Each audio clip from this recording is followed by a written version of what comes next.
চলুন আজকে আপনাদের সঙ্গে শেয়ার করব নতুন আলুর দম। আমি যেভাবে করি সেইভাবেই শেয়ার করব।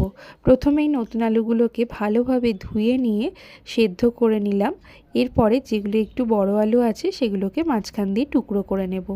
কড়াইতে সর্ষের তেল গরম করে 1 চামচ জিরে আর শুকনো লঙ্কা ফোড়নে দিয়ে আলু সিদ্ধগুলোকে ভালো করে ভেজে নেব। কিছুটা ভাজা হয়ে গেলে এর মধ্যে লবণ আর হলুদ অ্যাড করব।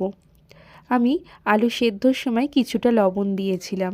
এরপরে আদাটাকে কুড়িয়ে রেখেছিলাম, মানে আদাটাকে পুরোপুরি বাটিনি, ওটা দিয়েই ভালো করে নাড়াচাড়া করে নিয়ে এর মধ্যে টমেটো, কাশ্মীরি লঙ্কার গুঁড়ো, 1/2 চামচ জিরে গুঁড়ো, 1/2 চামচ ধনে গুঁড়ো অ্যাড করেছি।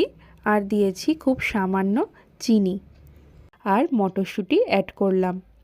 আদা দিয়ে কিন্তু খুব বেশিক্ষণ কষানোর দরকার নেই। নতুন আলুর দমে কিন্তু একটু আদার গন্ধ ভালো লাগে। সবশেষে ঘি আর ভাজা মশলা দিয়ে আলুর দমটাকে নামিয়েছিলাম।